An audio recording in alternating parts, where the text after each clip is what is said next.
Mutton சுக்கா செய்யலாமா? ஒரு பாத்திரத்தில் நம்ம க்ளீன் பண்ணி வச்சுருக்கிற மட்டனை ஆட் பண்ணிக்கோங்க. மட்டன் எப்பவுமே ரொம்ப கழுவக்கூடாதுங்க. இது கூட கொஞ்சமாக தண்ணி விட்டுக்கோங்க. மட்டன் மூழ்கிற அளவுக்கு இருந்தால் போதும்.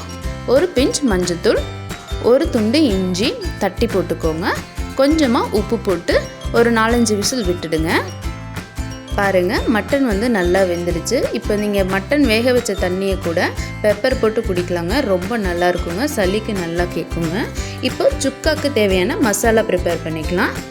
1 ஸ்பூன் மல்லி, 1/2 ஸ்பூன் குருமிளகு, 1/2 ஸ்பூன் சோம்பு, 1/2 ஸ்பூன் சீரகம், 2 பட்டை, 2 கிராம்பு போட்டு 2 வரமிளகா ஆட் பண்ணி நல்லா ஃபைன் பவுடராக பண்ணிக்கோங்க. இப்போ ஒரு பாத்திரத்தில் கொஞ்சமாக எண்ணெய் விட்டுக்கோங்க. 2 பட்டை, கிராம்பு, ஏலக்காய் போட்டு நல்லா தாளித்து விட்டுக்கோங்க.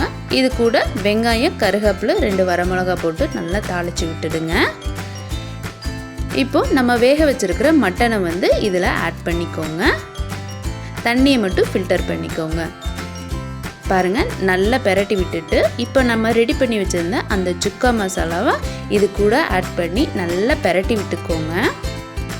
பாருங்கள், இப்போ நல்லா மிக்ஸ் ஆகி வருது. இந்த டைமில் தேவையான அளவு உப்பு ஆட் பண்ணிக்கோங்க. நம்ம சுக்கா வேக வைக்கிறப்பையும் உப்பு போட்டிருக்கோங்க. ஸோ டேஸ்ட் பண்ணிவிட்டு நீங்கள் உப்பு ஆட் பண்ணிக்கோங்க. இப்போது நல்லா பெரட்டி விட்டதுக்கப்புறமா நம்ம வேக வச்சுருந்த மட்டன் தண்ணியை இதில் ஆட் பண்ணிக்கோங்க. ஒரு 2 கரண்டி மட்டும் விட்டுக்கோங்க.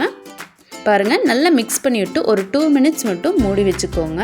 தண்ணியெல்லாம் சுண்டி சூப்பராக ரெடி ஆயிடுச்சுங்க. இப்போ கொத்தமல்லி தூவி சர்வ் பண்ணிக்கலாங்க. கண்டிப்பாக நீங்களும் இதே மாதிரி சுக்கா செஞ்சு பாருங்கள். எப்படி இருந்துச்சுன்னு கமெண்ட்டில் சொல்லுங்கள். பாய்.